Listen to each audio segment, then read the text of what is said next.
Chicos, buenos días.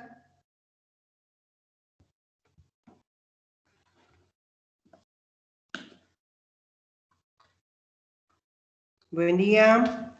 Buenos días, doctor. Buenos días, doctora. Buen día.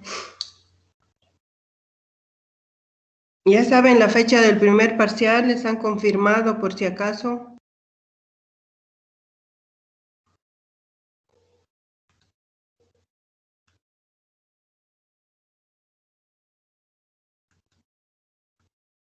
Chicos, ¿les han confirmado?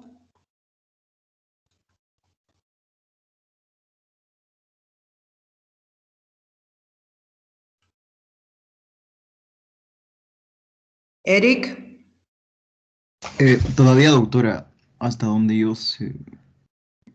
Ya, Creo que porque por lo menos en mi A3 está una clase más y su viernes creo que van a dar examen. Entonces entiendo que es el 10. Por lo tanto, entonces tenemos una clase más todavía.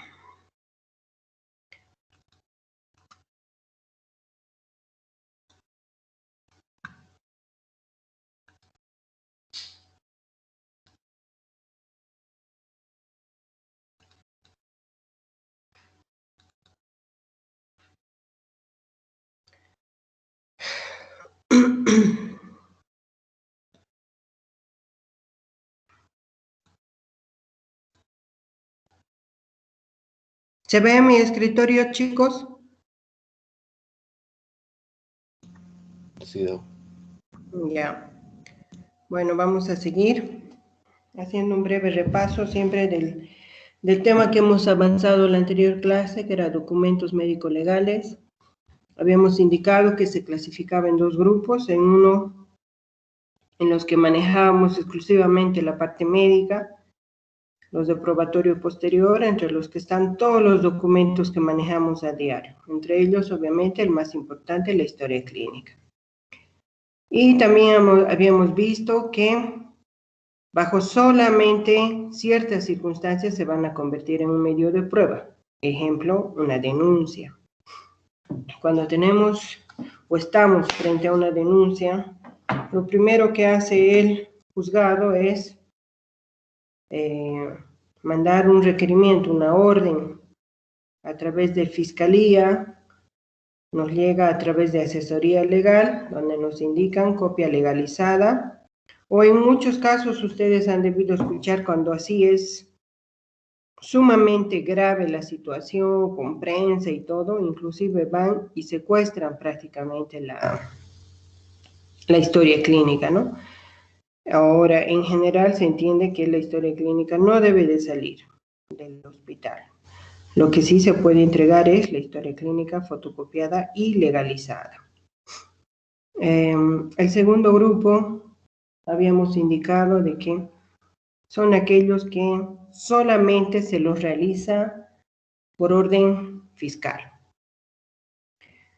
Son los con valor probatorio preconstituido. En estos están solamente dos documentos, el peritaje y el certificado médico forense. Habíamos iniciado con el certificado médico y les había mostrado dos formatos, ¿no? Uno en los que tenemos a los del colegio médico y otro en los que tenemos el Ministerio de Salud. El del colegio médico tiene un costo, es una hoja ya membretada, preimpresa, un costo de 25 bolivianos. Y tenemos a lo que es el certificado dado por lo que es el Ministerio de Salud. Va a depender cuál uso, dependiendo de las instituciones a las cuales tengo que presentar. Muchas veces, por ejemplo, para instituciones que son dependientes del gobierno, te piden en los que son del ministerio, es como para apoyar a la acción de sus mismas instituciones, ¿no? Entonces nos piden que aún en las cajas emitamos el certificado médico en este formato. Ahora, muchas veces el paciente viene y ya te trae la hoja también membretada. Como les digo, todo depende para qué lo vas a usar como paciente, ¿no? Lo que importa es que es una constancia escrita que está entregando el médico de una consulta que ha realizado el paciente. ¿Quién lo va a solicitar? ¿El paciente o por orden judicial? Bajo esas dos circunstancias se genera este documento. Y tiene dos características médico-legales, que son que no va dirigido a nadie en particular, esto especialmente como en los otros documentos que va dirigido hacia una autoridad, en este no. Y la segunda característica es que se revela el secreto profesional. En cualquiera de los dos formatos siempre van a ir nuestras matrículas. Por lo tanto, les había recomendado que es muy importante que cuando estos documentos o que estos documentos encierren netamente lo que dice en la historia clínica. No sabemos a dónde va a ir a parar esto. Por lo tanto, esto tiene que ser, si bien no una copia fiel de la historia clínica, porque en la historia clínica puede ser mucho más amplio, pero sí tiene que reflejar todo lo que dice la historia clínica. No puede haber cosas en el certificado que no estén en la historia clínica. ¿Por qué? Porque muchas veces cuando estos van como prueba hacia un fiscal, a través de su misma autoridad puede pedirnos copia de la historia clínica de esa fecha. Entonces, tiene que reflejar lo que ustedes han anotado en la historia clínica. Entonces, en el certificado médico, yo también les había dicho de que es mucho más objetivo, ¿no? O sea, va al punto, va a lo positivo. No es como la historia clínica que yo puedo explayarme y poner inclusive orofaringe normal, digamos, ¿no? Entonces, en el certificado médico voy a resumir un poco y voy a poner prácticamente lo positivo, lo que apoye a mi diagnóstico. Si el paciente está sano, se pone sano. Si ustedes creen que a través de los laboratorios se va a confirmar algo, entonces siempre van a poner a descartar o interrogado el diagnóstico, ¿no? Y en el tratamiento lo mismo, o en la conducta. Si ustedes van a pedir laboratorio y el paciente hasta ahí pide, entonces se solicita tantos. Retornará con laboratorios, ¿no? Con resultados. Y en la conducta lo mismo. En la conducta pondrán todo lo que ustedes han puesto en la historia clínica. Entonces, mucho cuidado con lo que ustedes ponen en el certificado médico y que no haya estado en la historia clínica. Lo mismo pasa con los certificados médicos falsos. Ahora por el COVID ustedes han debido escuchar mucho de que por hacerte vacunar y por declarar una enfermedad de base, muchos médicos, o no médicos también, porque también hay gente que ha falsificado, pero también ha habido muchos profesionales que han emitido certificados médicos falsos, ¿no? Inventándose que tienen una enfermedad para que se logren vacunar. En un determinado momento se puede llegar a hacer auditorías y, como les digo, con su matrícula es muy fácil esto. Entonces uno va al colegio médico y pide. Y pueden hacer aleatorio, ¿no es cierto? Entonces los del Ministerio de Salud agarran, qué sé yo, por zonas, los van dividiendo y agarran determinados certificados que hayan podido salir, especialmente en gente joven, seguramente va a llamar la atención.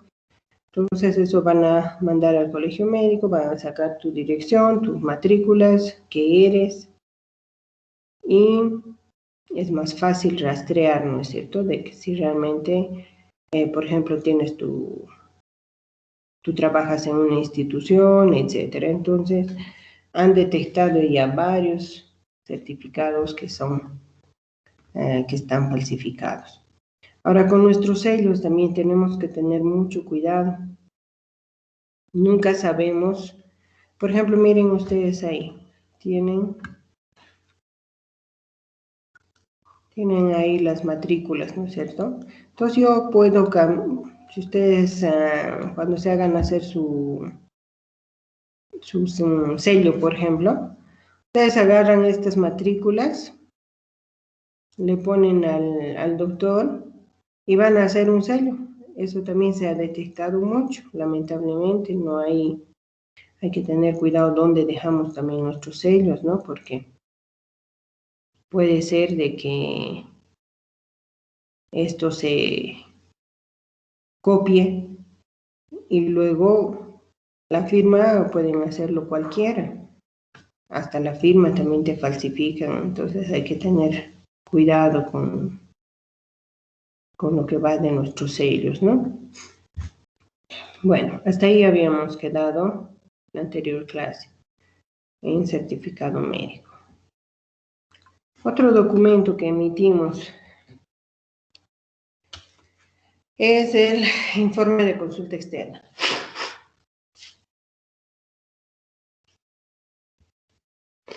Este es un informe breve que entregamos. Es como una constancia de que el paciente ha acudido a consulta. Y esto ha surgido debido a que muchos pacientes lamentablemente salían de sus trabajos indicando que están yendo al médico. Y a veces pues se tardaban toda una mañana, etcétera, ¿no? Dependiendo en qué seguro o dónde vas también, es cierto que uno se tarda más de lo que quisiera. En seguros más organizados, se podría decir, te dan una hora y, bueno, se trata de respetar esa hora y tendrás pues un margen de más o menos una hora, ¿no? En que te vas a tardar. Pero, por ejemplo, si ustedes o han sido pacientes de la caja, a mí me ha tocado ser, por ejemplo, alguna vez paciente de la Caja Nacional, ahí no se respeta la hora. Si bien te asignan un día, en eso tú tienes que madrugar, es por orden de llegada, etcétera, ¿no? Entonces fácilmente uno perdía una mañana entera. Y eso son lo que las instituciones o nuestros empleadores, digamos, muchas veces no entienden, ¿no? Ahora, también hay pacientes que, por ejemplo, son las primeras fichas, han sido atendidos rápidamente, pero ellos utilizan mucho más de ese tiempo. Entonces, ellos hacen otras actividades y quieren en sus trabajos justificar. Entonces, en los seguros lo que se ha optado es indicarles en una pequeña hoja, se les da una constancia de lo que han acudido, con qué médico, a qué hora han ingresado y a qué hora se está retirando del seguro, ¿no? Y en esto también hay una capita que siempre les menciono en lo que es en temas de violencia familiar, donde todo el equipo médico, o sea, va lo que es enfermería, médicos, inclusive el odontólogo. La ley indica que todo el personal, no solamente el médico, puede otorgar constancia de que una persona ha venido con signos de maltrato, ¿no? Con signos de lesiones. Esto se da ¿por qué esta ley? Porque hace tiempo atrás, solamente el médico era el que otorgaba la constancia cuando una persona venía con signos de maltrato, especialmente de maltrato intrafamiliar. En esto siempre las víctimas son más las mujeres y los niños. Muy poco se ve realmente en varones que sean maltratados, ¿no? Hay casos, no digo que no hay, pero sí hay. Entonces, más siempre el grupo vulnerable era las mujeres y los niños. Y a veces por el hecho de que no esté el médico, este paciente se iba y se perdía esa certificación que a la larga le podía servir a la mujer, por ejemplo, para apoyar un divorcio o para apoyar la custodia de menores, etcétera, ¿no? En cambio, ahora esta ley indica de que cualquier miembro de ese equipo médico pueden otorgar esa constancia. Ahora entramos a lo que es el documento más importante para nosotros, ¿no? La historia clínica. La historia clínica es un documento en el cual la parte médica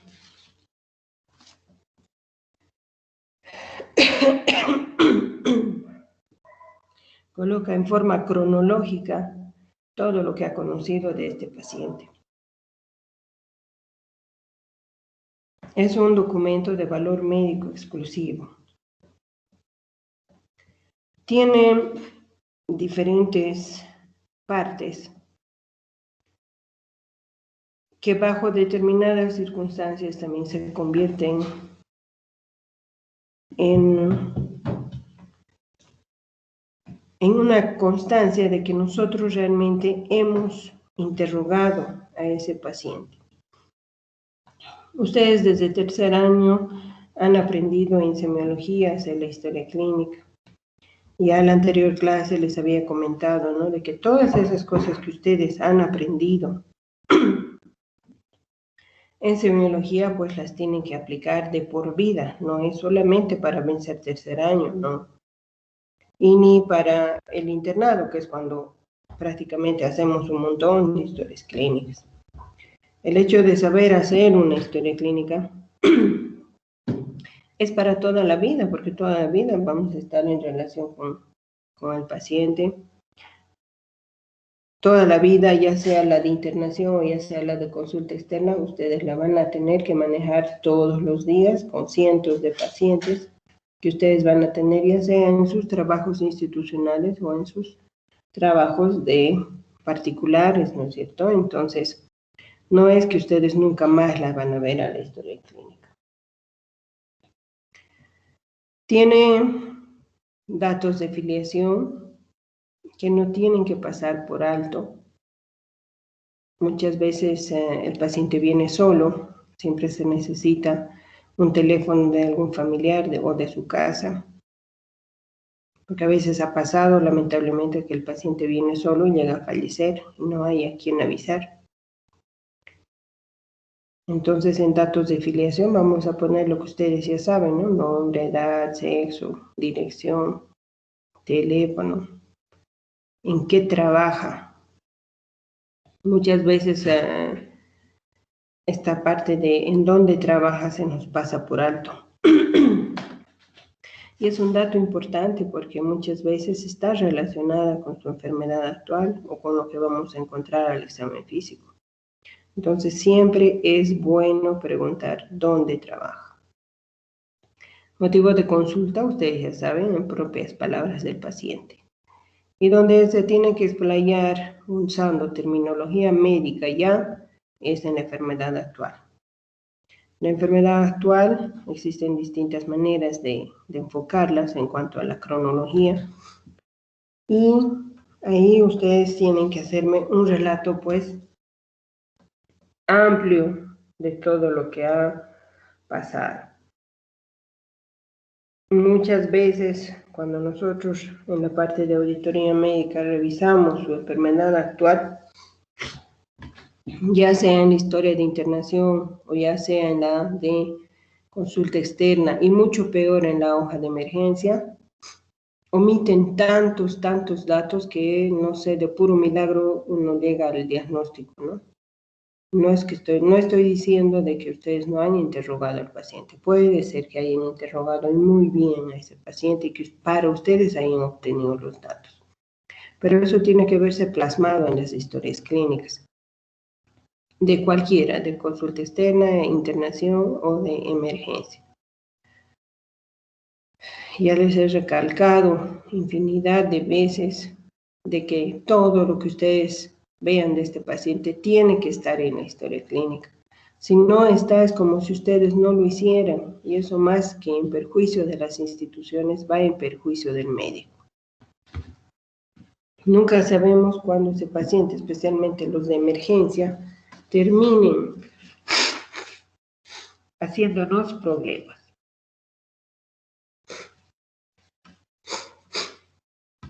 Entonces, en la enfermedad actual, ustedes tienen que relatarme de manera cronológica todo lo importante de ese motivo de consulta por el que vino el paciente. Antecedentes. Este también es un punto muy importante que es muy revisado por los abogados también. Hay abogados que ya prácticamente son los que más manejan casos de denuncias de negligencia, entonces ya manejan también mucho mejor el expediente médico, ¿no? Entonces, la parte de antecedentes es sumamente importante. Vamos a tener antecedentes no patológicos, antecedentes patológicos, quirúrgicos, alérgicos, ginecobstétricos. Entonces, dependiendo del caso, tendrán unos más, unos menos importancia. Por ejemplo, en casos de alergia, ¿no? Algún medicamento, ustedes no es solamente que recaben el dato, sino ustedes tienen que hacerlo notar. Si ustedes como internos, ustedes como estudiantes de 5º año, por ejemplo, encuentran que un paciente es alérgico, ustedes saben que en la etapa de la historia clínica debe de ir de que es alérgico a tal cosa. ¿Para qué? Para que toda la gente que esté en relación con ese paciente sepa, pues, que no debe de recetarle, no debe de aplicarle dicha medicación. Por lo tanto, no es solamente que ustedes cuando estén recabando se lo guarden para ustedes dicha información. Ha pasado un caso en el cual en internaciones el interno ha detectado que era precisamente alérgico a esto. Y en sus diagnósticos de esa apertura de historia clínica puso de que era alérgico a algo. Lamentablemente, el resto del personal que estuvo en relación con este paciente no ha leído lo que el interno ha encontrado en su historia clínica. Y la clásica, ¿no? Firmamos, sellamos, porque su residente o su médico que está a cargo de los internos tendría la obligación de haber leído esa historia clínica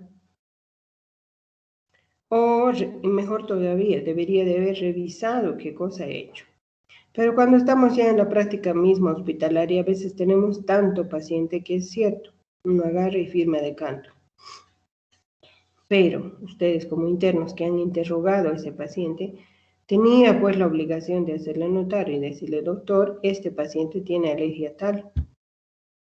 Colocamos en la tapa, cuando son tapas metálicas, hay que colar, hay que elaborar un papelito y colocar alérgico a tal. Pero cuando son tapas de estas de cartón, por ejemplo, a mano alzada, ¿no? Ya sea con bolígrafo o con marcador, tenemos que colocar que es alérgico. Bueno, en este caso no colocó tampoco. Y lamentablemente el paciente pues hizo una reacción tremenda, ¿no? Casi se muere. En este caso, ya les había dicho cuando hemos hablado del tema de responsabilidad, ¿quién va a asumir la responsabilidad de este paciente? Chicos, ¿quién va a asumir?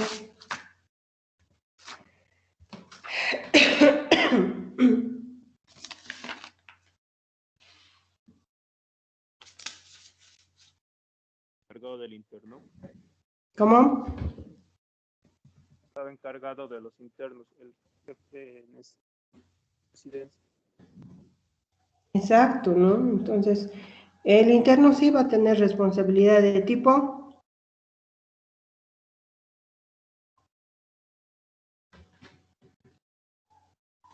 Administrativo. administrativa, exactamente. administrativa. Con las sanciones, ya les había dicho, llamadas de atención, suspensión por día, suspensión de un rote, etc.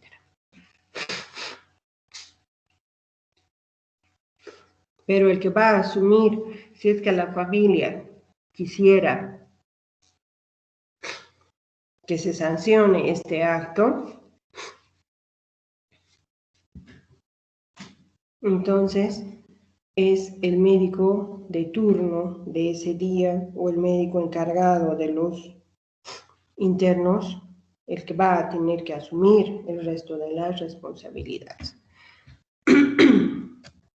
Por lo tanto, cosas que parecen algo tan rutinarias para nosotros y que muchas veces, o la mayoría de las veces, no nos ocasiona problemas, pero cuando ustedes detecten algo, ustedes tienen que hacerlo notar. El examen físico, que es general y luego es regional. Llegamos a una impresión diagnóstica, a posibles exámenes complementarios y a un plan terapéutico. Si estamos frente a un paciente que no necesita internación, bueno, pues el paciente retornará por consulta externa y listo, ¿no es cierto? Ahí haremos sus respectivos seguimientos. Pero ¿qué pasa cuando el paciente debe de internarse? Entonces ahí cambia, aún tenemos que seguir haciendo mucha documentación que se va a ir anexando a esta primera parte que ya hemos visto.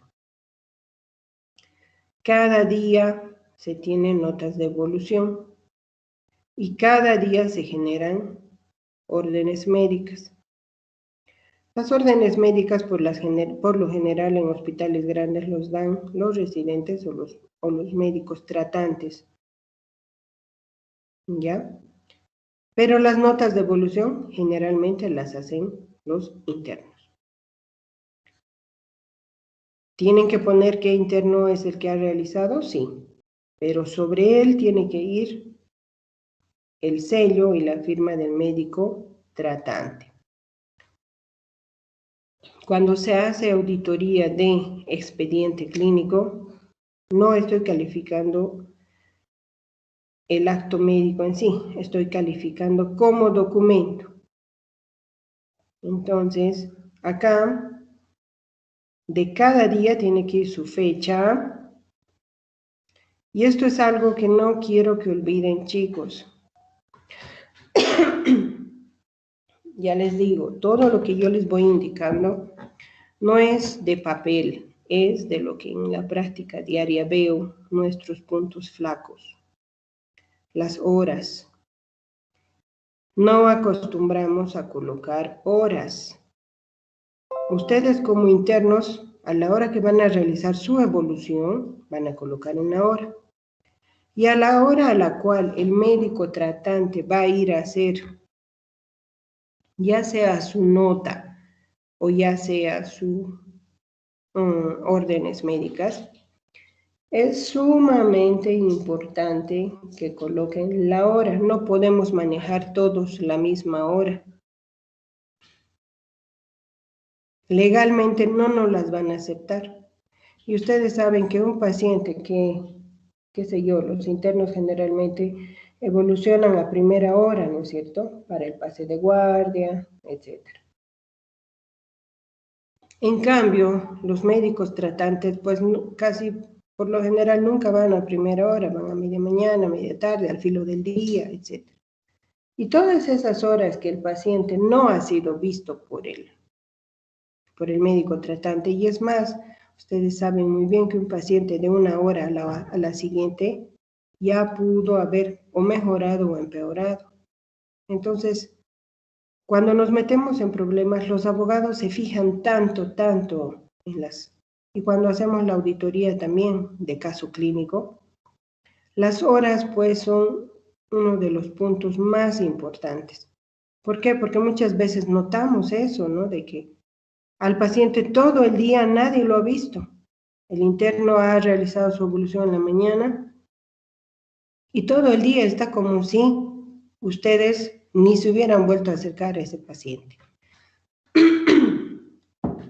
Puede ser de que ustedes, especialmente en pacientes críticos, ustedes tienen que poner, si ustedes a su evolución han ido a las 9 de la mañana, y tal vez o porque ustedes quieren hacer una revisión, o porque el paciente los ha llamado, por ejemplo, se han vuelto a acercar, qué sé yo, a las 11, o se han dado otra vueltita a las 2 de la tarde.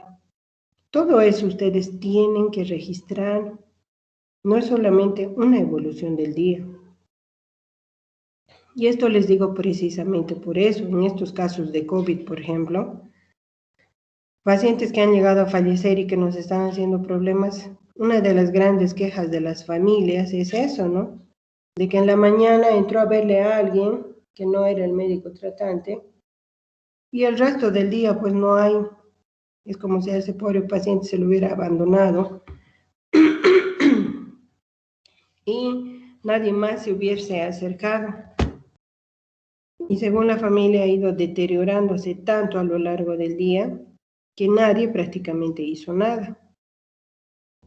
Ahora, ustedes también entran y ven algo, ustedes tienen que reportar, no es solamente anotar en la historia clínica, ¿no es cierto? Ustedes tienen esa gran responsabilidad de que, al igual que personal de enfermería, ustedes están más con el paciente porque los médicos tratantes vienen un rato, evalúan y se van. Y si ustedes no han comunicado a lo largo del día que ese paciente está mal, la responsabilidad es pues para ustedes. Si bien el médico tratante, dependiendo del caso, se supone que tiene que ir a evaluar temprano, y si amerita ir las veces que sea necesario, porque para eso están de turno muchas veces, o para eso son sus médicos de cabecera, entonces la historia clínica tiene que reflejar en las notas de evolución eso, de que el médico se ha preocupado por ese paciente y ha ido las veces que sean necesarias. Y no solamente una, la clásica que ponemos de ustedes en la mañanita y punto. Esos detalles son los que nos salvan cuando estamos en problemas.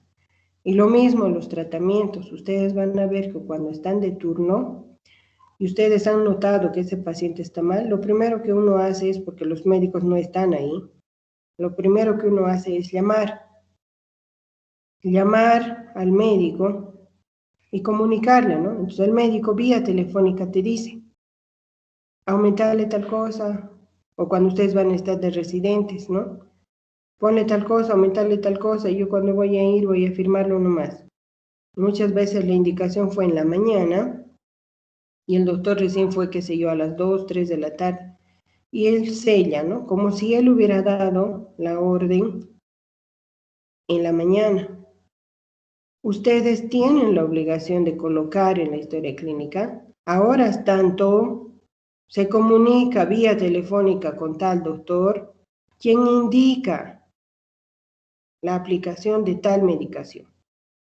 Ahí no ve, obviamente ustedes no van a poner, qué sé yo, cada cuánto. En las órdenes médicas seguramente ustedes ya van a detallar muy bien.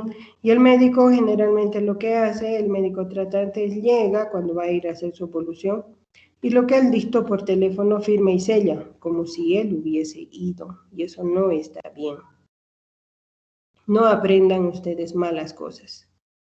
Ustedes aprendan de que cuando uno se hace cargo, porque finalmente te están pagando por ese paciente, ¿no es cierto? Ya sea te va a pagar el paciente o te va a pagar la institución.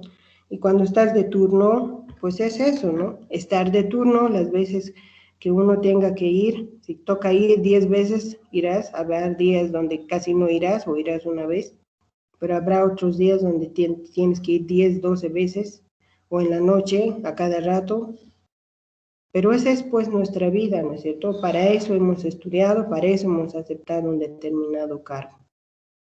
Porque si no les gusta esa vida, no les gusta que van a estar al llamado y que apenas están apoyando su cabeza, su teléfono va a estar sonando, que pues tengan que volver al hospital, etcétera, bueno, pues empiecen a pensar de que escojan otra rama, no ramas quirúrgicas, no entren de turnos, porque esas cosas uno tiene la opción de aceptar o rechazar. Hay muchos médicos que no hacen, por ejemplo, internaciones. Única y exclusivamente se dedican a consulta externa. Y eso uno tiene que dejarlo bien claro cuando uno va a trabajar. ¿Para qué? Para que no te estén molestando cuando haya pacientes para internar, para ir a valorar emergencia, para ir a valorar las clínicas, etc. Entonces, nadie te obliga a aceptar un determinado trabajo. Pero cuando tú aceptas, bueno, pues asumes todo lo que implica ese cargo. Y cuando están a cargo de pacientes internados, toca ir a verlos varias veces. Toca que tú tengas que poner tus órdenes, toca que tú tengas que evaluar y hacer tu propia evolución. No confiarse en lo que los internos también dicen. ¿Por qué? Porque finalmente ustedes están pues en formación y muchas veces se les puede pasar por alto muchas cosas que al médico tratante no se le debe de pasar. Entonces, estas notas de evolución y tratamiento tienen que ser muy bien detalladas y tienen que ir muy bien puestas con las horas en las cuales se está llamando al médico, se está viendo al paciente, etc. Son esas cosas que nos hunden o son cosas que nos salvan. Otra hoja muy importante son las de referencia y los de contrarreferencia. Ustedes saben que tenemos hospitales de primer, segundo y tercer nivel. Si un paciente de primer nivel se me complica, tengo que llevarlo al inmediato superior, o sea, al segundo o al tercero. No puedo referirlo de un primero a un primero o de un segundo a un segundo. Siempre tiene que ser a mi inmediato superior. Y cuando un paciente se me complica y llevo a este paciente, no puedo llevarlo así solo. Del hecho de que yo lo acompañe como interno, ustedes van a ver eso también, ustedes van a acompañar muchas veces en las ambulancias, uno tiene un paciente que está grave, etcétera, y siempre va acompañado de un interno, o en campo, por ejemplo. Nunca se manda al paciente solo, siempre se manda con el interno.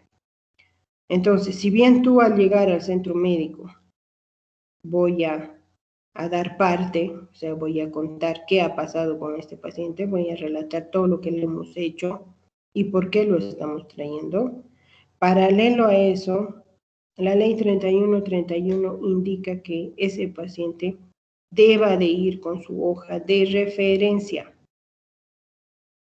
donde el médico tratante está haciendo un detalle de qué se le ha hecho y por qué se le está trasladando. Eso es lo que tiene que ser. Ahora bien, muchas veces la hoja de contrarreferencia es para devolver al paciente. Entonces, una vez que he solucionado el caso, debo de devolver a ese paciente. ¿Para qué? Para que a través de sus médicos de consulta externa, etcétera, ellos se hagan cargo nuevamente del paciente. Quienes mejor manejan estas hojas son en la caja. La Caja Nacional, por ejemplo, tiene mucho este papel, es uno de los que más maneja la hoja de referencia y la hoja de contrarreferencia. ¿Por qué? Porque ellos tienen los policlínicos, ¿no? Y su hospital central. Entonces, en los policlínicos, para saber qué se le hizo en su hospital, porque la historia de internación por lo general solamente está en el hospital y no está en la historia clínica. Entonces, de los policlínicos, ¿no? Entonces, retorna con su hoja de contrarreferencia donde dice, ¿no? Cuántos días está internado, qué se le ha hecho, etcétera. Entonces, como médico, y aparte te dan, ¿no? El esquema de tratamiento que debe de seguir.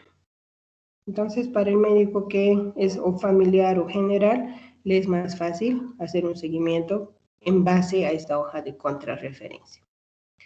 Todo lo que es la parte quirúrgica también tiene varias hojas que cuando ha fallecido un paciente en quirófano, cobran pues una importancia muy grande. Uno es la hoja de anestesia, donde el anestesiólogo ha ido a valorar ese paciente, y también lo que durante la cirugía se le ha colocado, ¿no es cierto? Han debido ver ustedes desde las historias clínicas que está ahí su registro de, por ejemplo, de oxígeno, de saturación de oxígeno, su presión arterial, su frecuencia respiratoria, su frecuencia cardíaca, etc. ¿Qué tipo de anestesia se le ha puesto? General, regional, etc. Para el cirujano, tengo la nota del preoperatorio, tengo la nota del protocolo quirúrgico, donde el cirujano me hace un detalle, ¿no? De cuáles han sido los pasos desde que ha abierto piel hasta que ha cerrado, cuáles han sido los hallazgos intraoperatorios, cuál es el diagnóstico prequirúrgico, cuál es el postquirúrgico, quiénes han participado, cuánto ha durado la cirugía, etc. Y esos tienen que hacerlo pues en buena letra. ¿Por qué? Porque si este paciente se llegara a complicar, estas hojas pues cobran mucha importancia. Tenemos la nota de alta, una vez que el paciente ha evolucionado bien o ha concluido su cuadro y ya no hay más nada que hacer, se da la nota de alta médica y posteriormente a eso nosotros para cerrar esa historia clínica haríamos lo que es la nota de epicrisis. En esta nota de epicrisis, que por lo general hacen ustedes también, los internos, se hace un pequeño resumen de la historia clínica. Y eso también como internos, cuando van cambiando de rote, por ejemplo, es muy bueno, o cuando, por ejemplo, ustedes se hacen cargo de otro paciente, estas epicrisis, pues, te orientan muy bien a qué tipo de paciente estás recibiendo, ¿no? ¿Por qué? Porque es un resumen de todo lo que ya se le ha hecho a ese paciente. Entonces, en vez de que te leas toda la historia clínica, que a veces son cuerpos y cuerpos porque son pacientes crónicos, o en pacientes renales, por ejemplo, ustedes van a ver sus historias clínicas, pues son regordas. Entonces, uno, cuando estás empezando, sobre todo, no sabes qué partes leer, no sabes qué le han hecho, qué procedimientos. Entonces, es de buena práctica siempre tener las epicrisis. Estas epicrisis, tú lees y te ubicas cuándo ha sido internado, por qué ha sido internado, qué se le ha hecho durante la internación, cuándo está egresando, con qué diagnóstico está egresando. Entonces, es un pantallazo de lo que le ha pasado a ese paciente. En resumen, la epicrisis es el resumen de la historia clínica. Ahora, muy bien. Otro punto muy importante, donde también es un punto muy flaco de nosotros, es la nota de alta solicitada. Cuando el paciente se retira por sus medios, nosotros tenemos que documentar muy bien. Tenemos que poner a qué hora, no es solamente paciente solicita alta solicitada, firme aquí, firme allá y listo. No es eso. Este es un punto que nos puede acarrear tremenda responsabilidad, peor si el paciente se muere o se llega a complicar. Porque no es solamente que el paciente, por ejemplo, en nosotros en los seguros vemos eso, ¿no? Se va el paciente, se va a una clínica particular y luego nos está viniendo con que quiere devolución de gastos. ¿Por qué? Porque a título de que se ha ido porque no le hemos atendido bien, quiere devolución de gastos. Y muchas veces en las clínicas privadas, ustedes saben que se les hace pues de todo, se les cobra de todo, y las cuentas pues son bastante ampulosas. Entonces a mí como seguro no me conviene, ¿no es cierto?, que el paciente pida devolución de gastos, teniendo yo hospital o teniendo yo a mis médicos, que podrían haber hecho lo mismo. Entonces, cuando uno revisa, es alta solicitada. Entonces, cuando es alta solicitada y está bien documentada, Eso nos libera de responsabilidad y nos libera, pues, de responder económicamente también a ese paciente. Por lo tanto, cuando sea nota de alta solicitada, ustedes colocan lo primero, fecha, hora, en presencia de, y ahí tienen que hacer un detalle de quién está. El paciente, está un familiar de nosotros, obviamente la persona que está escribiendo, y seguramente o un interno, un residente, o una enfermera, etc. Se explica a familiares sobre las malas o buenas o cómo está ese paciente, ¿no? Sobre qué, en qué condiciones está ese paciente y que no es indicación de alta, pero pese a explicaciones, ustedes ahí tienen que explayarse muy bien, de que, por ejemplo, pueda llegar a, inclusive a fallecer, y que pese a todas estas explicaciones, pacientes rechazan la continuidad de la internación. Por lo que al pie firman tales, y tú les haces firmar con sus carnets de identidad, etc. ¿Ya? Y no es solamente el paciente, ¿no? Como les digo, es el paciente, si es que está consciente, y el familiar. Si es en caso de menores de edad, por ejemplo, tienen que firmar los dos papás. Si es una persona adulta y si es casada, bueno, la esposa, ¿no? Si es una persona soltera, los papás. Y de nosotros, como les digo, cualquiera del personal que esté en ese momento. Entonces, bien redactado esto del alta solicitada, nos exime de muchas responsabilidades. Porque luego también el paciente dice, no, a mí no me dijeron que si me iba a ir, no pasaba nada.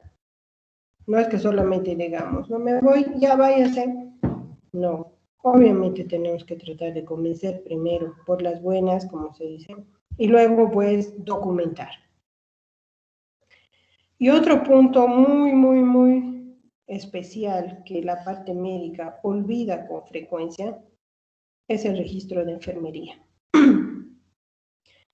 Las enfermeras, cuando son en la etapa de, o mejor dicho, cuando son en historias de internación, la parte médica no revisa lo que dicen las enfermeras. Y muchas veces las enfermeras nos meten en tremendos problemas. ¿Por qué? Porque para la enfermera, este paciente pues tiene otras cosas que nosotros ni nos hemos enterado. Y ellas anotan todo, ¿no? Ellas, por ejemplo, tienen un mucho mejor registro que nosotros. Ellas, desde que toman desayuno, ¿no? Un paciente, ahora está, entonces sirve junto a su esposa, se los ve charlando. Si está charlando, ¿qué nos está diciendo? Que está consciente, ¿no es cierto? O va al baño por su propio medio, etcétera, ¿no? Son detalles que a la hora de la hora, cuando hay complicaciones de denuncias, son vitales dentro de un caso.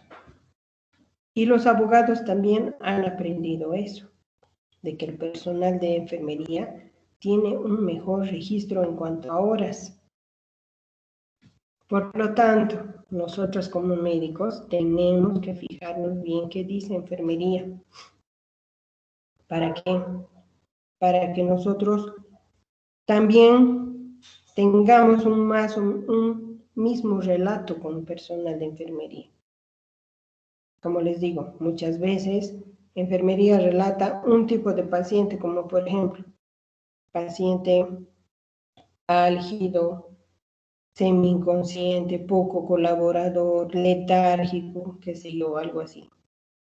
Y nosotros en la parte médica, nuestras evaluaciones son paciente consciente, estable, ¿no es cierto? Entonces, ¿a quién le voy a creer? ¿A enfermería o a médicos? Por lo general, en estos casos, enfermería tiene más peso que nosotros, debido precisamente a eso, a que enfermería está constantemente con el paciente. les hago un relato de un caso en el cual hubo este problema, ¿no? de toda esta parte que acabamos de ver. Era un paciente que en Puerto Villarroel se cae porque él era albañil, se cae al hacer su trabajo y aparentemente se cae de una altura de 1,5 metros seguramente, pero cae sobre elementos de construcción, ¿no? Golpea la espalda y bueno, en ese momento era un centro de primer nivel, el hospital de Puerto Villarroel. Él lo valora, el médico, le saca radiografía. Bueno, aparentemente no había nada. Le dan analgésicos, etcétera. Y el paciente, debido a que en días posteriores continúa mal, vuelve al centro de Puerto Villarroel y Puerto Villarroel, al ver que el paciente se estaba deteriorando, lo deriva, ¿no? A Ibirgarzama, que es un centro ya de segundo nivel, y en su hoja de referencia coloca que sugiere que se le haga una ecografía abdominal. Bueno, en este de Ibirgarzama era justo esa temporada, no sé si ustedes han escuchado, donde había los médicos cubanos y los médicos bolivianos, atendían paralelo. Entonces, a los pacientes se les preguntaba, ¿quieres que te atiendan médicos nacionales o médicos cubanos, no? Bueno, a este paciente se lo recepciona, se lo interna, y hoja de enfermería registra 1 hora, y hoja de parte médica registra otra hora. Había diferencia de casi 40 minutos de diferencia entre parte médica y parte de enfermería. Parte médica indicaba de que era un paciente consciente, colaborador, poco álgido. En cambio, enfermería, por ejemplo, registraba que era un paciente inquieto, que estaba muy adolorido, que se lo veía muy quejumbroso, que se lo veía en mal estado. Y bueno, eran 2 percepciones diferentes, ¿no? Una vez ¿y por qué les hago notar esto? Porque el paciente se quejó de que en Ibirgarzama tardaron mucho en atenderle y que él estaba muy adolorido y que nadie le daba la atención correspondiente, ¿no? Entonces, bueno, según la parte médica era de que llegó y hace rato se le atendió, pero no. La enfermería registró de que sí, que efectivamente el paciente estaba pues ahí ya mucho más tiempo del que la parte médica indicaba. Bueno, el paciente, para hacer corto el relato, tiene una muy mala evolución, no se le hacen los exámenes pertinentes, por ejemplo, nunca se le sacó la ecografía que en la hoja de referencia sugería que se le saque, el paciente continúa deteriorándose y bueno, el hospital de Ibirgarzama dice de que ya no puede detenerse este paciente más ahí porque no mejora y al contrario está empeorando y se hace la hoja de referencia para el Hospital Viedma, que es un centro de tercer nivel. Bueno, en el camino, porque el paciente va con un interno en la hoja de referencia, en el camino terminan en el hospital de Villa Tunari. Y en el hospital de Villa Tunari es recepcionado por los médicos cubanos. Los médicos cubanos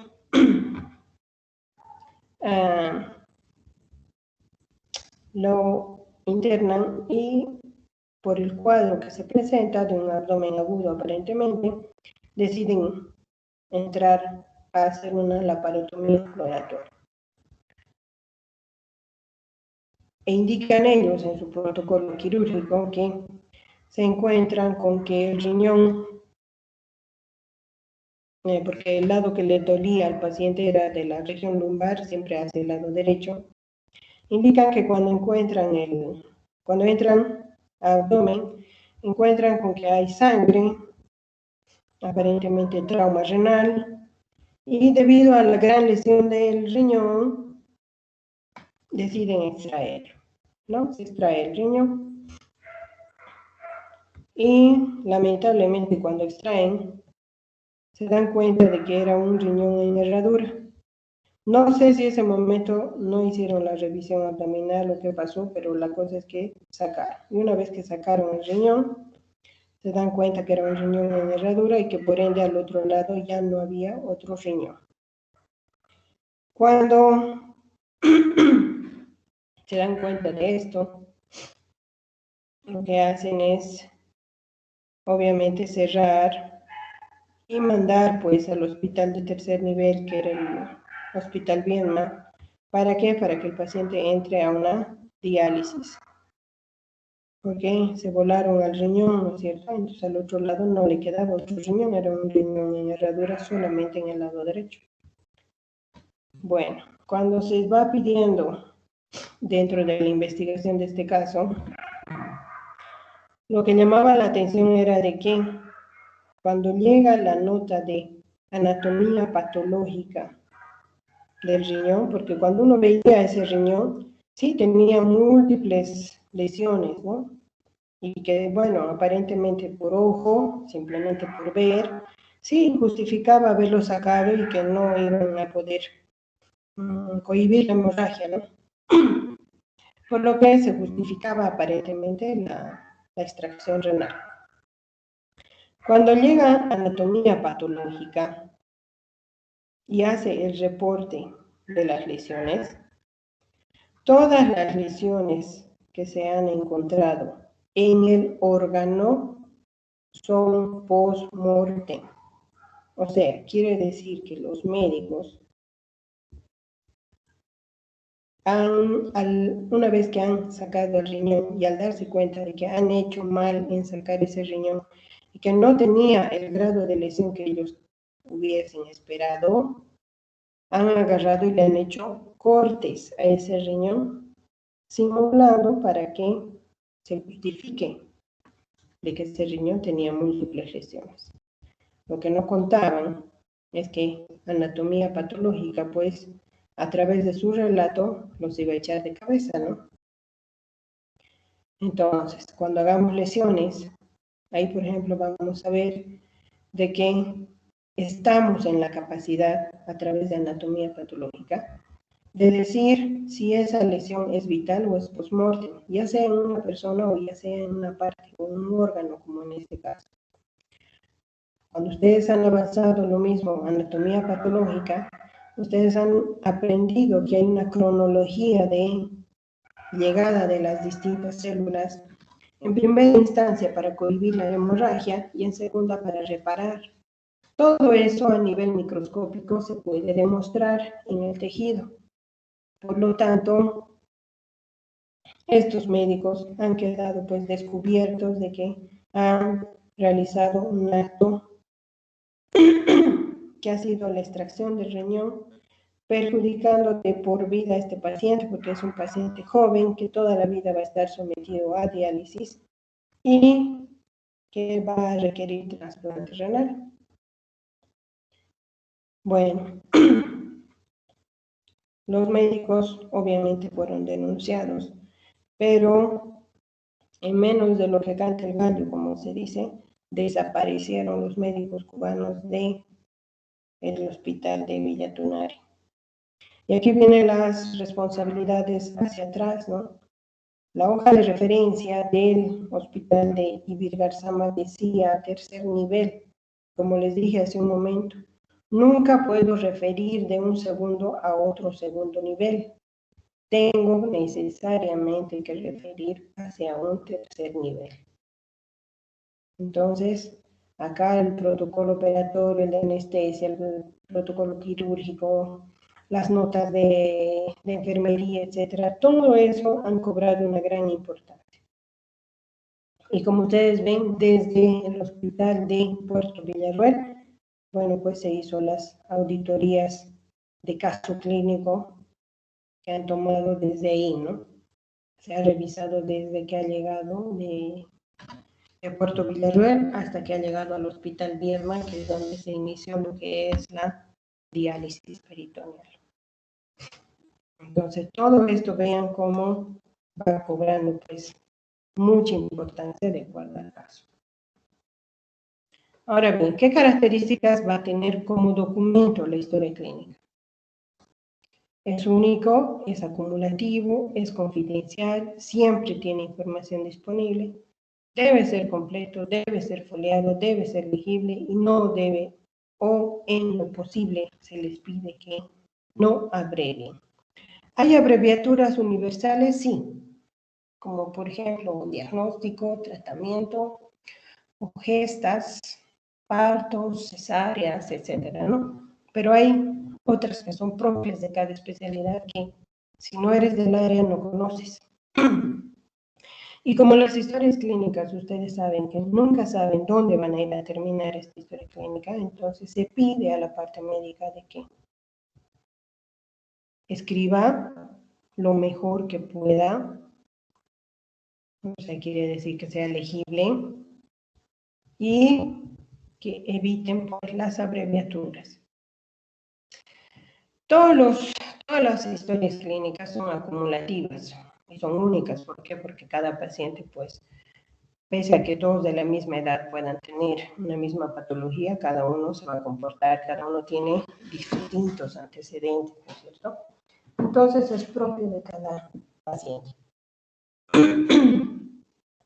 En la parte privada, digamos, ¿qué más vamos a ver? Solamente de mi especialidad. En cambio, en los seguros, ahí sí se cumple esto de acumulativo.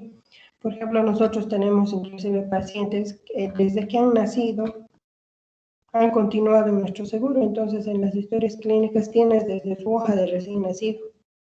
Y tú puedes ver, de acuerdo a la especialidad, de acuerdo al cuadro clínico, etcétera, puedes hacer la revisión de todo lo que a tu caso amerite y te va a servir. Lo que no se tiene en la parte privada, ¿no? En la parte privada, ese digamos es el punto flaco, porque solamente vas a tener de tu especialidad. Es confidencial porque solamente el equipo médico está autorizado para hacer la revisión de tu historia clínica. Siempre es una información disponible, seas de la especialidad que seas, puedes ver la historia clínica, porque si yo, por ejemplo, es diabético y es hipertenso y por ejemplo va a ir a hacer una extracción dentaria, digamos. Si fuera en la parte privada, seguramente le va a pedir una glicemia, etc. Pero como está en el seguro, simplemente revisa sus antecedentes, cuando ha sido la última vez que ha venido, a su control, cómo están sus laboratorios, y listo, sin hacer mucho problema, tú, y sin demorar mucho, tú puedes realizar, inclusive en el día, esa extracción, sin necesidad de haber pedido nada más. Eso es lo bueno cuando uno trabaja en seguros, en instituciones que tienen distintas especialidades y donde el paciente pues tiene las consultas registradas de todas las especialidades a las que ha acudido. Tiene funciones el expediente clínico, la función informativa, probatoria, estadística, evaluadora. ¿A qué se refiere cada una de ellas? La función informativa se va a referir a que todo expediente clínico contiene de manera detallada, como les digo, a veces desde que ha nacido, desde el momento en que se ha afiliado a nuestro seguro, toda la información pertinente a este paciente.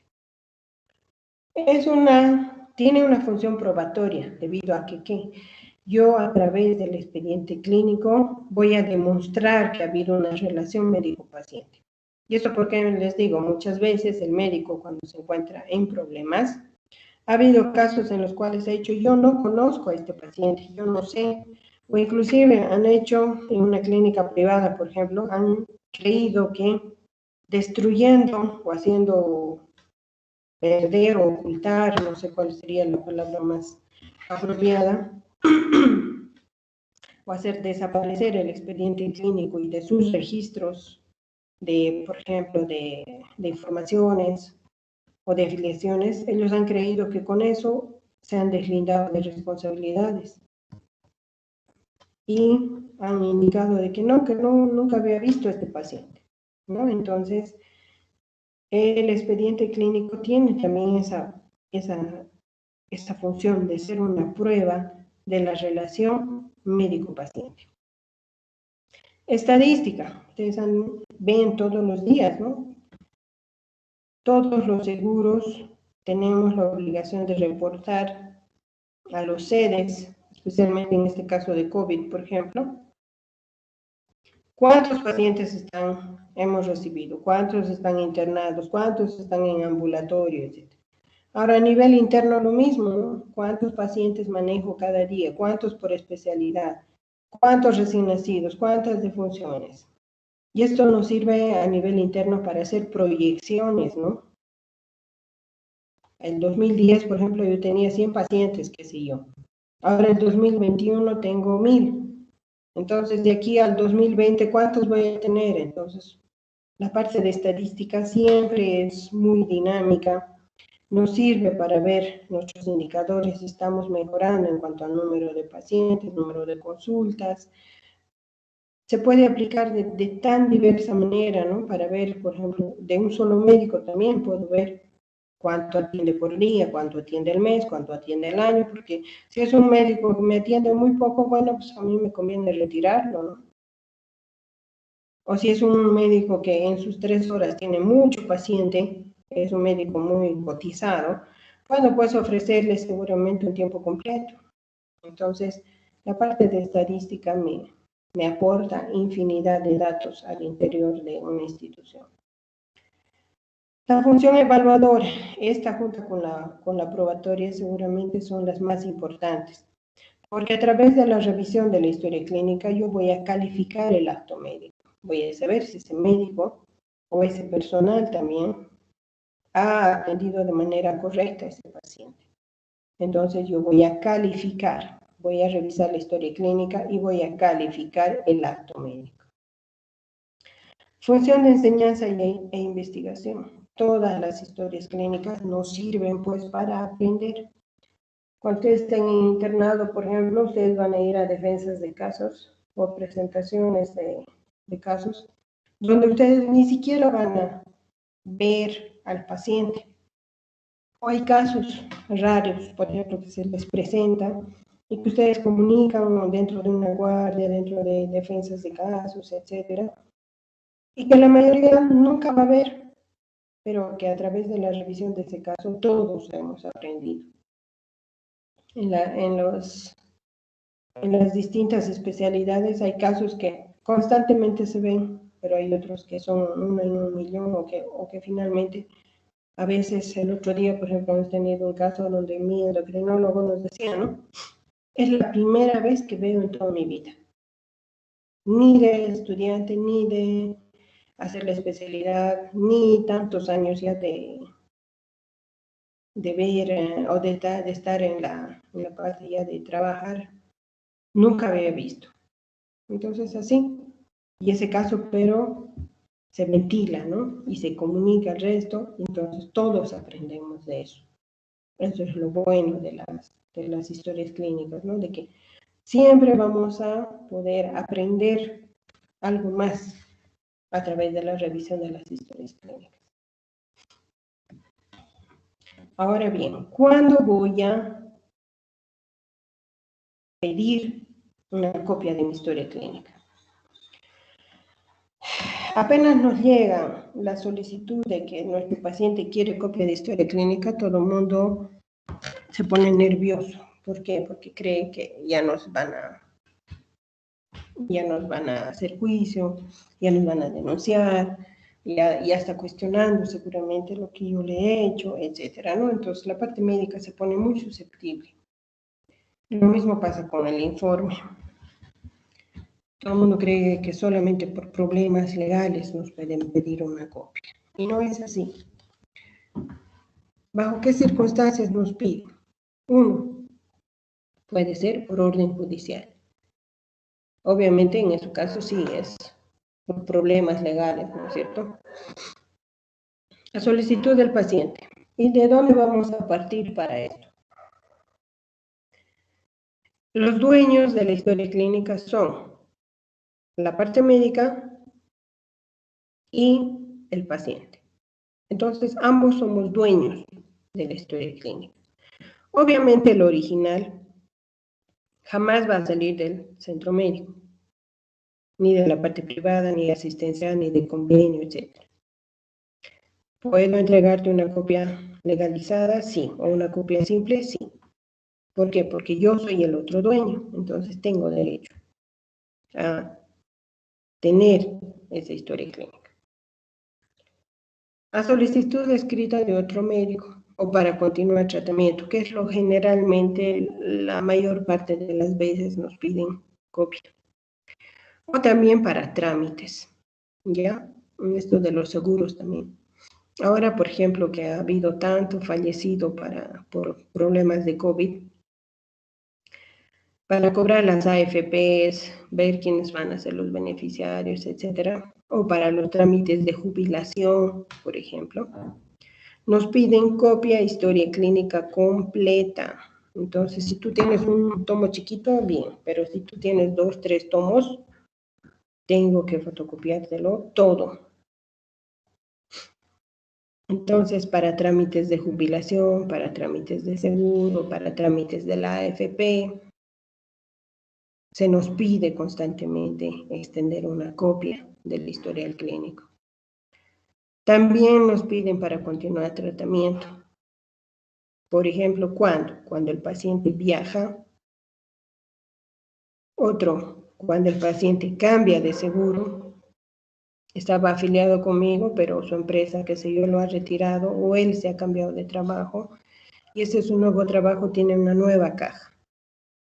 Entonces, la nueva caja nos puede pedir, o simplemente, o el nuevo seguro, ¿no? Nos puede pedir un informe médico o nos puede pedir copia de la historia clínica. Entonces, son las circunstancias que más veces hemos entregado una copia de la historia clínica. ¿Ya? Entonces, ahora, también puede ser por fines científicos, como ahí se los he puesto, pero en este caso siempre se omiten, o mejor dicho, se pide permiso, ¿no? al paciente. Entonces, bajo todas estas circunstancias, nosotros podemos extender copias. O algunas veces también el paciente nos indica, ¿no? Solo requiero la copia de las gestiones 2016 a la 21, o solo de la 2021, etc. También pueden haber copias parciales. Todo depende de para qué es que el paciente está pidiendo.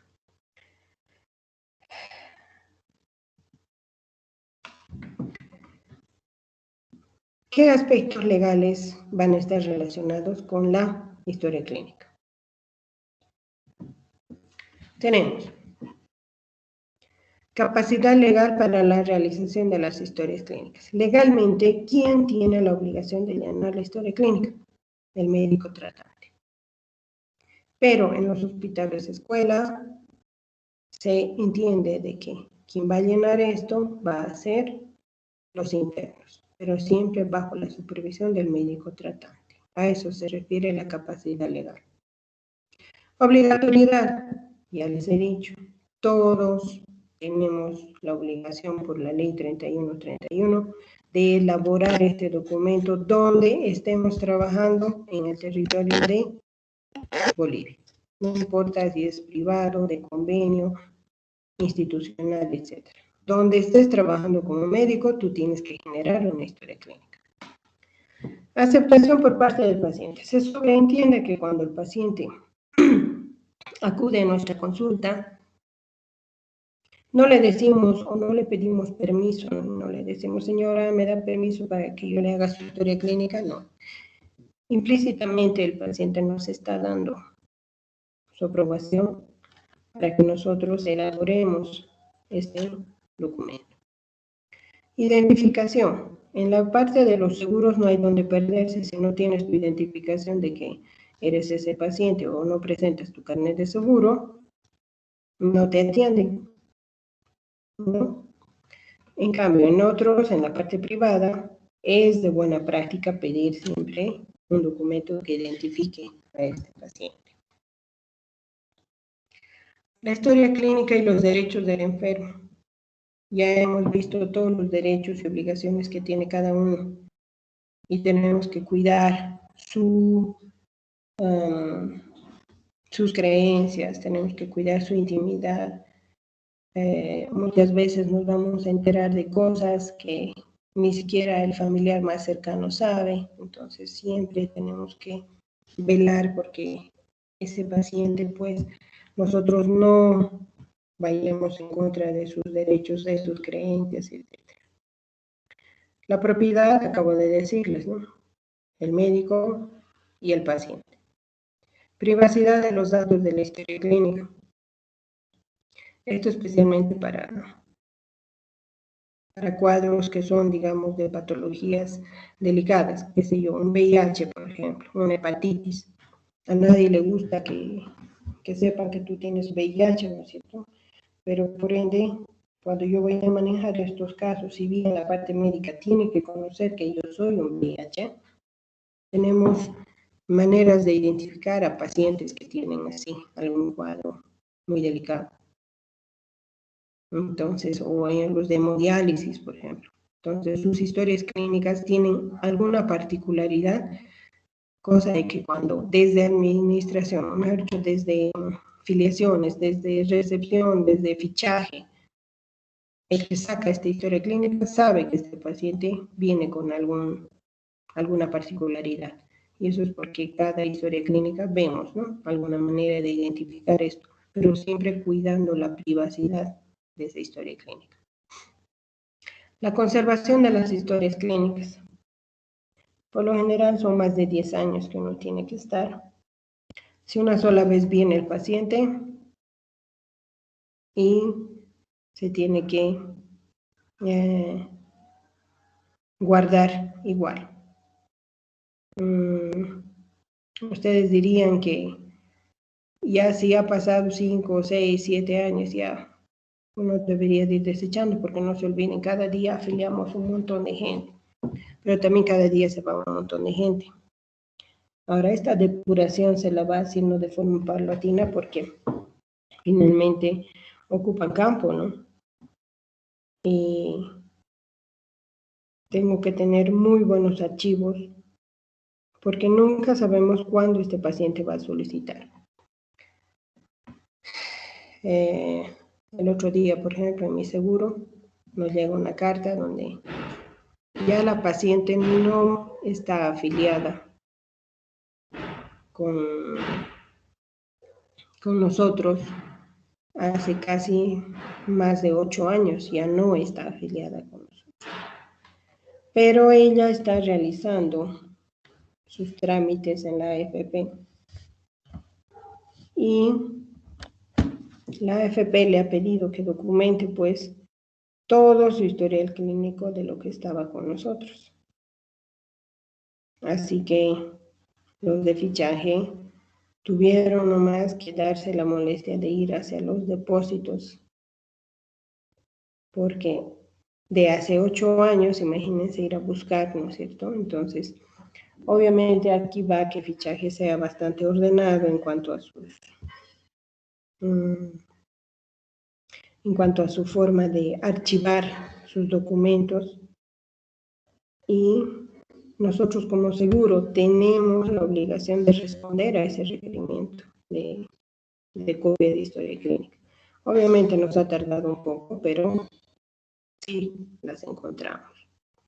Entonces, inclusive en la medida de lo posible, se tiene que guardar nomás toda la documentación. Si bien la ley te dice 10 años, pero es de buena práctica conservar inclusive hasta un poco más, debido a que nunca sabes cuándo estos pacientes van a necesitar sus documentaciones, ¿no? El otro documento muy importante es la receta médica. La receta médica va a colocar qué medicación se le está dando a este paciente.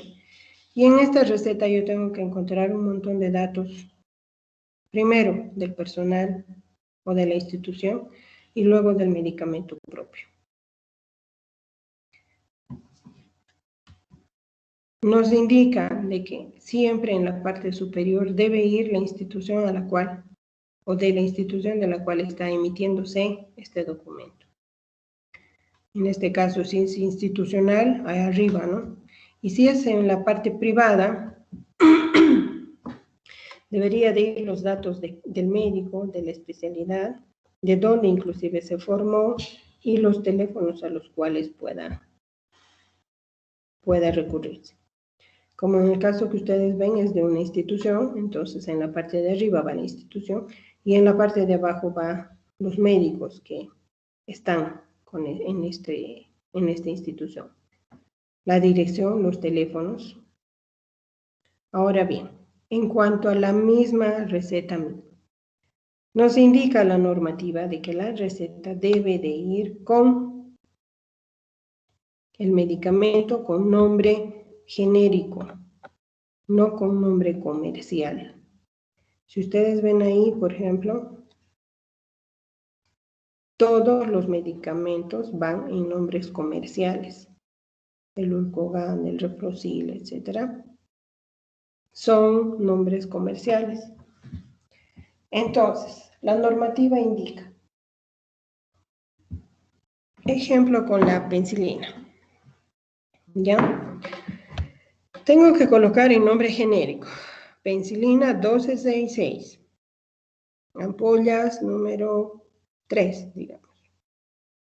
Pero si yo le voy a colocar penicilina 1266, la de la farmacia le va a ofrecer desde la chinita, que cuesta, qué sé yo, 2 pesos, hasta otra que cuesta 30.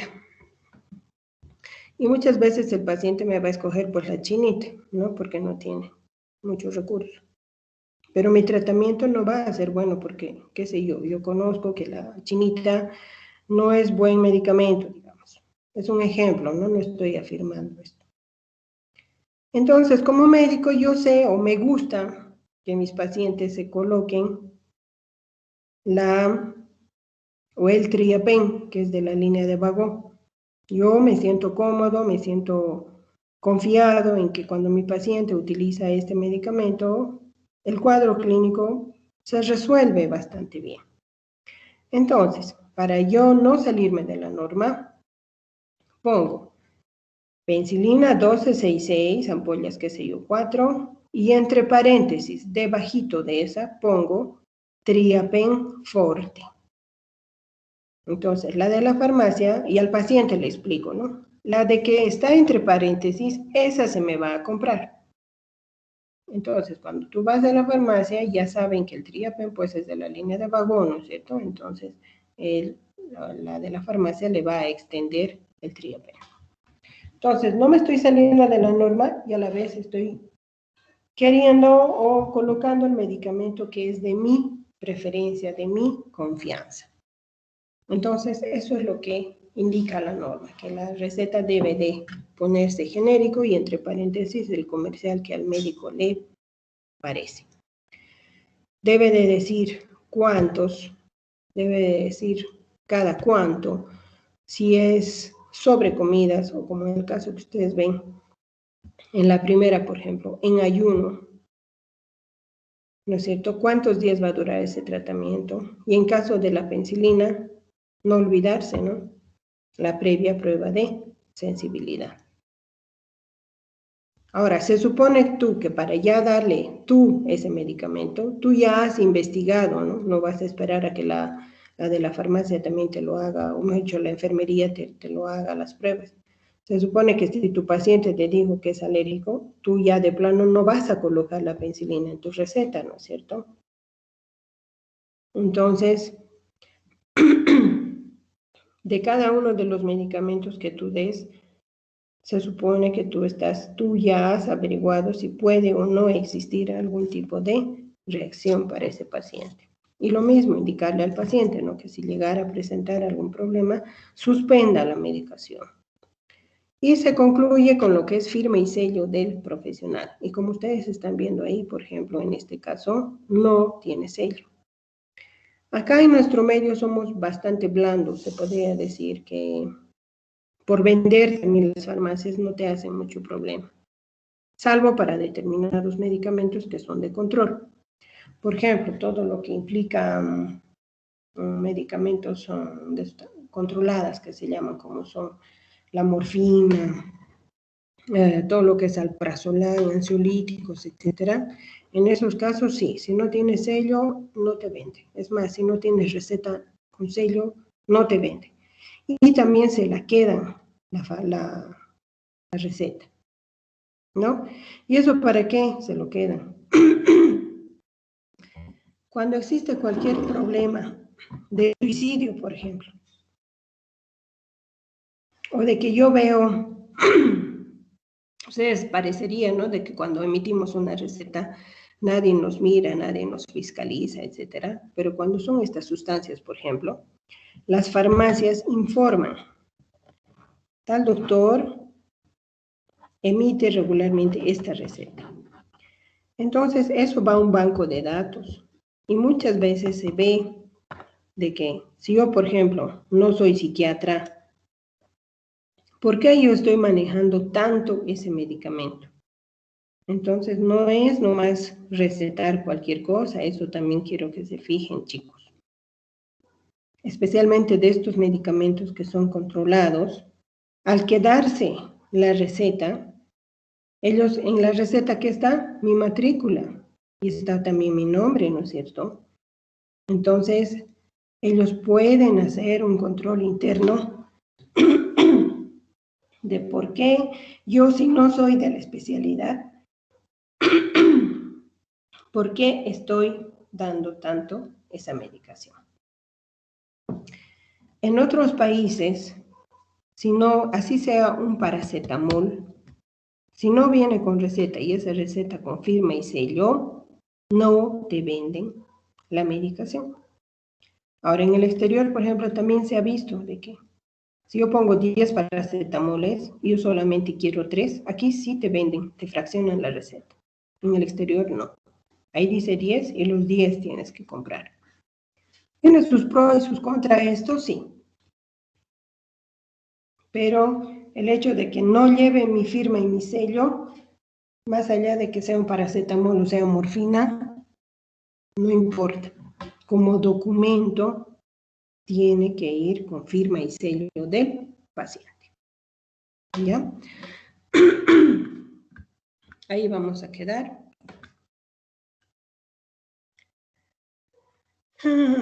¿Qué más? A ver, vamos a llamar la lista. Aguilar. Álvarez. Presente Aguilar. Álvarez. Presente. Andrade. Angulo. Presente, doctor Andrade. Angulo. Doctora. Arias. Presente. Presente, doctora Arias. Arrazola. Bustamante. Chávez. Cordero. Corrales. Cosío. Presente, doctora. Devesa. Espinosa. Fernández. Espinosa. Sí.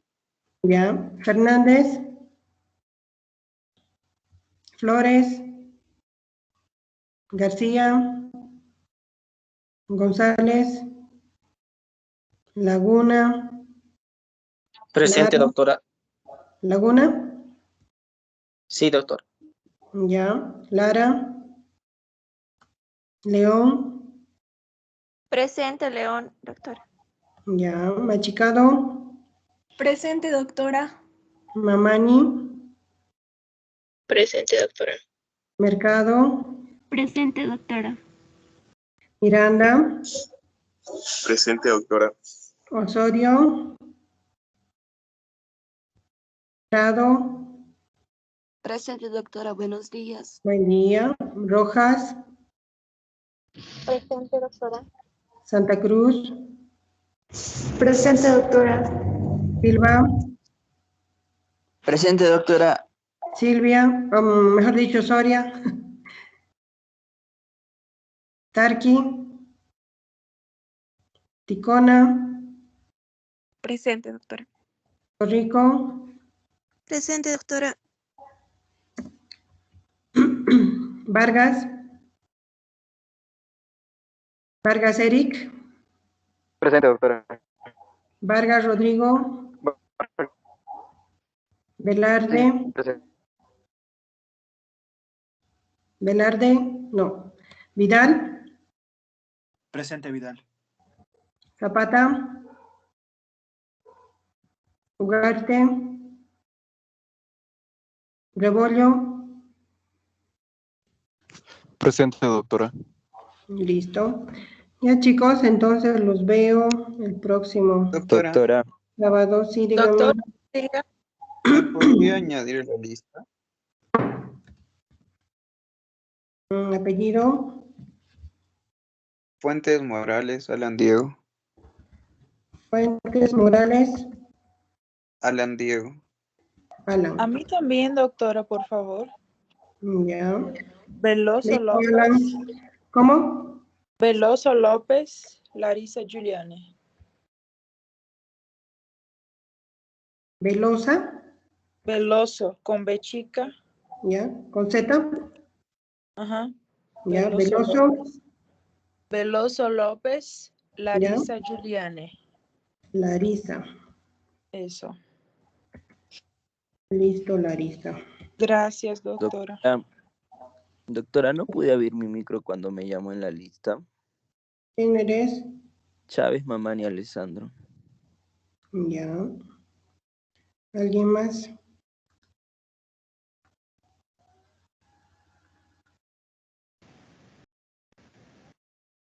Chávez Alessandro. Listo. Ya está. Doctora, no sé si me escuchó Angulo. Angulo, sí.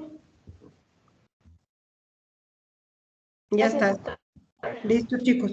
Entonces los veo el próximo sábado. Vayan estudiando, por favor, porque hasta donde sea, hasta donde avancemos la próxima clase, hasta ahí va a ser el examen. Entonces vayan, por favor, leyendo, ¿ya? Listo, chicos, nos vemos el próximo sábado. Gracias, doctora. Hasta luego, doctor. Hasta luego, chicos.